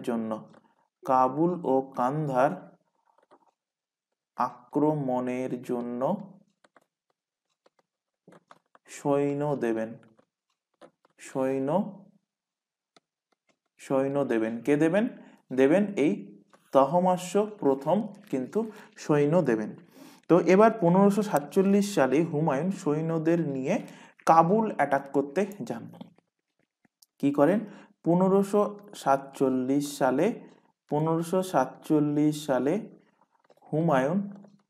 হুমায়ুন সেই সৈন্যদের নিয়ে কাবুল আক্রমণ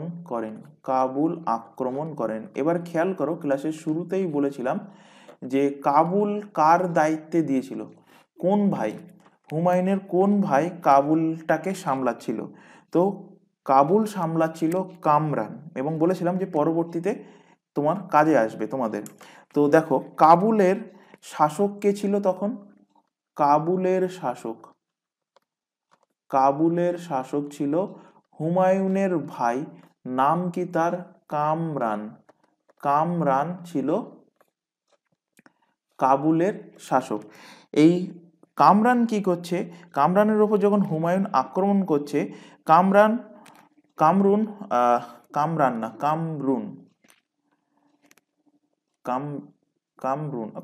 কামরান একই ব্যাপার, যাই হোক। তো কামরান কি করছে? কামরান যখন হুমায়ুন অ্যাটাক করছে, মানে হুমায়ুন তার সৈন্যদের নিয়ে কাবুলের ওপর যখন অ্যাটাক করছে, তখন কামরান হুমায়ুনের 5 বছরের ছেলে। দেখো 5 বছর হচ্ছে কিভাবে? জন্ম হয়েছে কবে আকবরের জন্ম হয়েছে দেখো 1542। অ্যাটাক করছে কত সালে? 1547 সালে এসে অ্যাটাক করছে। তার মানে কত বছর? 5 বছর। তো কামরানের ওপরে যখন আক্রমণ করছে, কামরান কি করছে? হুমায়ুনের 5 বছরের ছেলেকে বন্দি বানাচ্ছে এবং আকবরকে দুর্গের দেয়ালে ঝুলিয়ে দিচ্ছে। কি করছে? হুমায়ুনের 5 বছরের ছেলে, হুমায়ুনের 5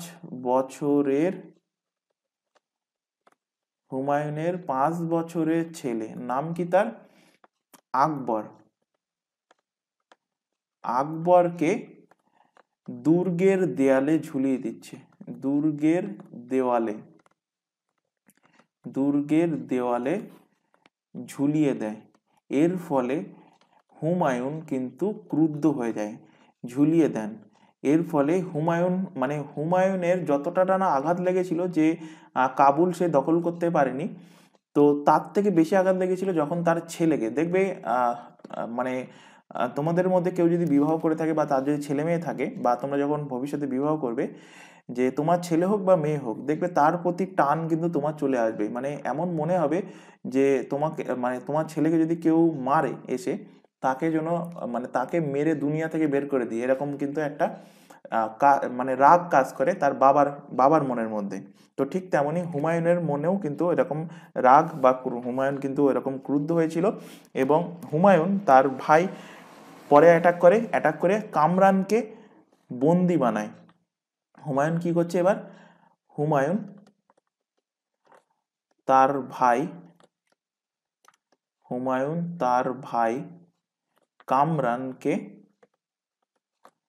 কামরানকে বন্দি বানান, এবং বন্দি বানান এবং নিজের ছেলেকে অবভিয়াসলি ছাড়ান, এবং বন্দি বানিয়ে যে আমার ছেলেকে তুই আমাকে নাকি অ্যাটাক করেছিস, ঠিক আছে, যা শাস্তি দিবি আমাকে দিবি, আমার ছেলের গায়ে কেন হাত দিলি?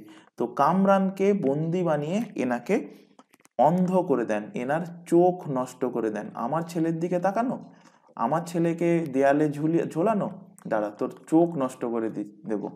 তো চোখ নষ্ট করে দেন, এনাকে অন্ধ করে দেন। এরপর হুমায়ুন ধীরে ধীরে ভারতের দিকে এগিয়ে আসেন, এবং হুমায়ুন তখনও কিন্তু জানতো এই 15 বছরে যে শেরশাহ সুরি এখনো দিল্লিতে বসে আছে।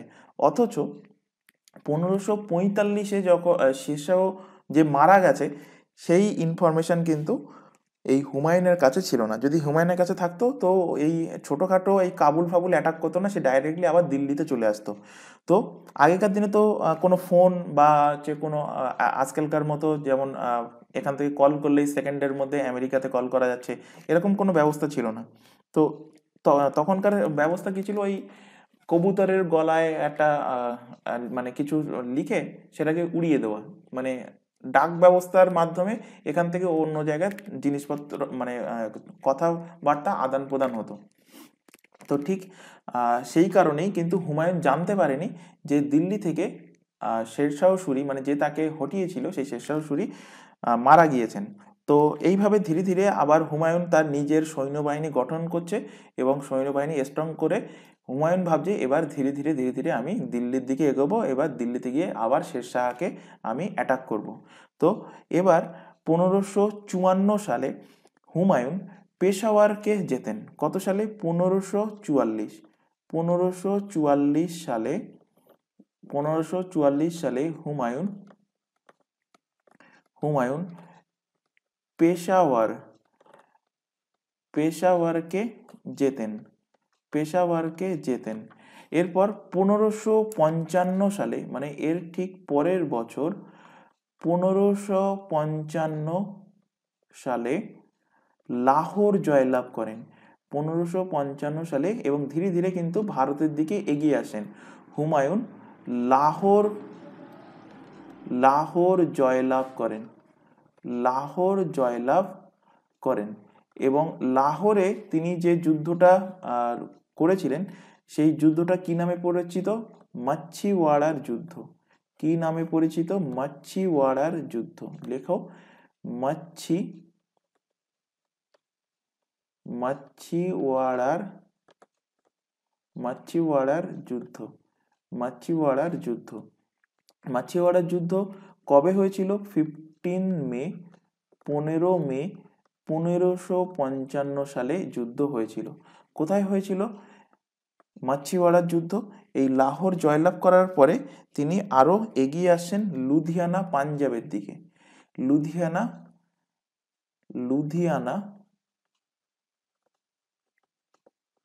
লুধিয়ানা কোথায় এখন বর্তমানে?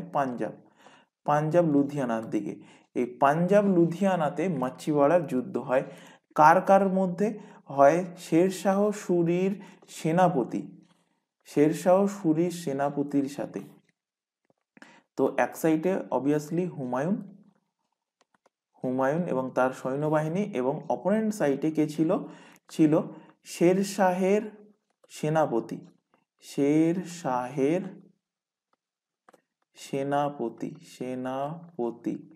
শের শাহের সেনাপতির নাম কি ছিল? নাম ছিল তাতার খা। নাম কি ছিল? নাম ছিল তাতার তাতার খা।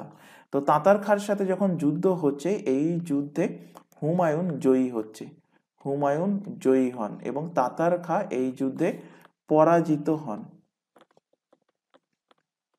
পরাজিত হন। এবং এই যুদ্ধের পর ধীরে ধীরে হুমায়ুন সম্পূর্ণ পাঞ্জাব দখল করে নেন। এই যুদ্ধের পর, এই যুদ্ধের পর হুমায়ুন আবার পাঞ্জাবটাকে, টোটাল পাঞ্জাবটাকে রিক্যাপচার করেন। হুমায়ুন পাঞ্জাবকে, এই যুদ্ধের পর হুমায়ুন পাঞ্জাবকে সম্পূর্ণভাবে দখল করেন,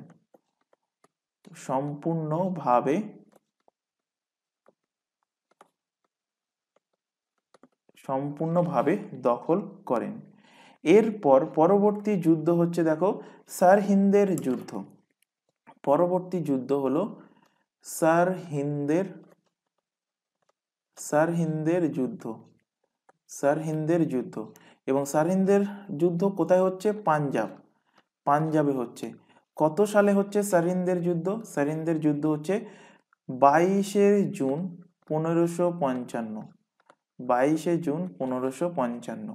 এবং এখানেও দেখো শের শাহের একজন প্রতিনিধি থাকছে। শের শাহের প্রতিনিধিকে সিকান্দার সুর। শের শাহের প্রতিনিধি হলেন সিকান্দ সুর, সিকান্দ সুর।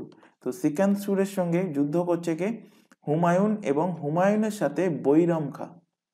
হুমায়ুন এবং হুমায়ুনের সেনাপতি, হুমায়ুনের সেনাপতিকে বৈরাম খা। তো বৈরাম খা এবং হুমায়ুন দুজনে মিলে হারিয়ে দিচ্ছে কাকে? হারিয়ে দিচ্ছে এই সিকান্দার সুরকে। সিকান্দার সুর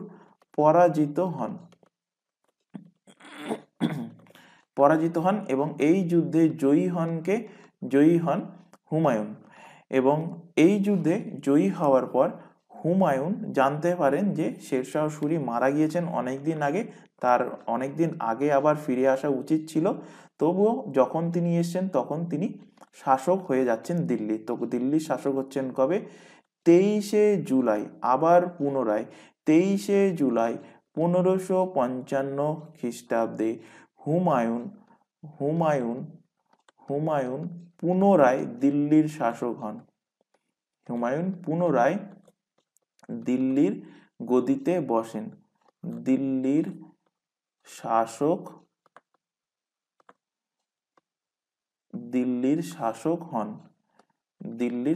হন। এরপর দেখো, এই হুমায়ুনের যে সৌভাগ্য বলেছিলাম, হুমায়ুনের নাম, সেই সৌভাগ্যটা মানে তার কপালেই নেই। 1555 আবার যখন তিনি রাজা হলেন, তো তার ঠিক 1 বছরের মধ্যেই তার মৃত্যু হচ্ছে। তার মৃত্যু হচ্ছে কিভাবে? দেখো, মৃত্যু হচ্ছে কবে? হুমায়ুনের মৃত্যু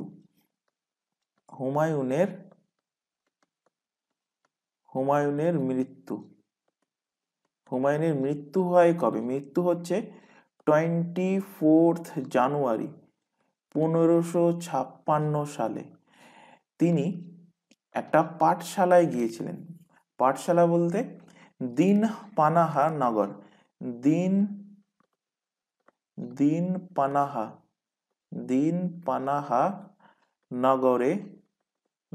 পানাহা নগরে শের মন্ডল পুস্তকালয়ে গিয়েছিলেন। কোথায়?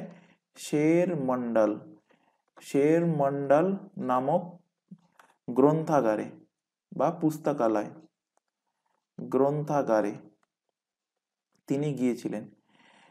এবং এই গ্রন্থাগারে গিয়ে গ্রন্থাগারের সিঁড়ি থেকে তিনি পড়ে যান এবং পড়ে গিয়ে তিনি মারা যান। এবং জানা গিয়েছে তিনি আফিমের নেশায় মত্ত ছিলেন এবং সেই কারণে তিনি সিঁড়ি থেকে পড়ে যান। সিঁড়ি থেকে পড়ে গিয়ে হুমায়ুনের চ্যাপ্টার হয়ে যাচ্ছে কি? ক্লোজ। হুমায়ুন যখন মারা যাচ্ছে, এই হুমায়ুন মারা যাচ্ছে কবে? 24 জানুয়ারি 1556। তো এই 24 জানুয়ারি থেকে পরবর্তী 17 দিন পর্যন্ত, তো লিখে রাখো, হুমায়ুনের হুমায়ুনের মৃত্যুর পরও 17 দিন পর্যন্ত হুমায়ুন যে মারা গেছে এমন নিউজ কিন্তু ছড়ায়নি। 17 দিন পর্যন্ত কোনো রকম সূচনা দেওয়া হয়নি। হুমায়ুনের মারা যাওয়ার কোনো রকম সূচনা দেওয়া হয়নি। তাহলে এই টাইম পিরিয়ডে কোনো না কোনো একজন ব্যক্তি ছিল যে সেম টু সেম হুমায়ুনের মধ্যে দেখতে ছিল। কারণ 17 দিন রাজা যদি কোথাও চলে যায়, সাপোজ ধরো দেশের প্রধানমন্ত্রী যদি 2 দিন ধরে তার ব্যাপারে কোনো নিউজ বা তার ব্যাপারে কেউ যদি না জানে, তাহলে কেমন হুলুস্থুলুস ব্যাপার চলে আসবে সেটা আশা করি তোমরা বুঝতে পারছো। ঠিক তেমনটাই কোনো একজন রাজা সে যদি 17 দিন যদি অ্যাবসেন্ট থাকে, 17 দিন যদি কোথাও না থাকে, 17 দিন অ্যাবসেন্ট বলতে সাপোজ ধরো অ্যাবসেন্ট থাকতেই পারে, কিন্তু সে জানিয়ে গেল যে আমি অমুক জায়গায় যাচ্ছি 17 দিনের জন্য, সেটা আলাদা ব্যাপার, সেটা জানে। কিন্তু না জানিয়ে 17 দিন যদি অ্যাবসেন্ট থাকে, তাহলে হুলুস্থুলুস ব্যাপার একটা চলে আসবে। তো ঠিক এই 17 দিন যাতে কেউ না জানতে পারে, ঠিক হুমায়ুনের মতো দেখতে, হুমায়ুনের মতো সেম দেখতে তাকে কি বলা হয়? হামশাকাল। হুবহু একই রকম দেখতে বা ক্লোন বলে ইংলিশে। তো হুমায়ুনের মতো একই রকম দেখতে, তার নাম কি? সেই ব্যক্তির নাম হলো কি? নাম হলো মুল্লা বেকসি। নাম কি? নাম হলো মুল্লা বেকসি। এই মুল্লা বেকসি 17 দিন পর্যন্ত শাসন কার্য চালিয়েছিল। তো কোশ্চেন দেয় হুমায়ুনের হামশাকালের নাম কি? নাম হবে মুল্লা বেকসি, যিনি হুমায়ুনের মৃত্যুর পর হুমায়ুনের পরিবর্তে, কারণ সেই টাইমে আকবর কিন্তু অনেক ছোট ছিল, হুমায়ুনের পরিবর্তে মুল্লা বেকসি কি করেছিল? মুল্লা বেকসি শাসন কার্য চালিয়েছিলেন। তো এই ছিল টোটাল হুমায়ুনের কাহিনী। তো আজকের ক্লাসে হুমায়ুনের ব্যাপারে এবং তার মাঝখানে শেরশাহ সূরিটাও ডিটেলসে ডিসকাস করে দিয়েছি। আশা করি ক্লাস ভালো লেগেছে। যদি কোথাও তোমাদের ডাউট থাকে, এবার নেক্সট তোমাদের ক্লাসে শুরু করব কি, হুমায়ুনের ছেলে আকবর এবার গদিতে বসবে। মাত্র কত বছর বয়সে?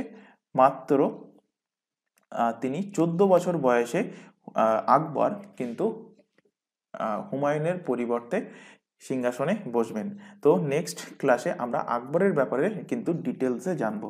তো আশা করি আজকের ক্লাসে যেটুকু পড়ানো হয়েছে টোটালটা ক্লিয়ার হয়েছে। যদি কোথাও ডাউট থেকে থাকে সেটা অবশ্যই কমেন্ট বক্সে আমাদেরকে কমেন্ট করে জানাবে যে কোথায় তোমাদের ডাউট থাকছে, তাহলে সেই ডাউটটা আমরা ক্লিয়ার করার চেষ্টা করব। তো আশা করি ক্লাস ভালো লেগেছে। ক্লাস ভালো লাগলে অবশ্যই লাইক করবে আর বন্ধু বান্ধবের মধ্যে শেয়ার করবে যারা বিভিন্ন কম্পিটিটিভ এক্সামের জন্য প্রিপারেশন নিচ্ছে। আজকের ক্লাস এই পর্যন্ত। নেক্সট দেখা হবে পরবর্তী ক্লাস নিয়ে। Thank you.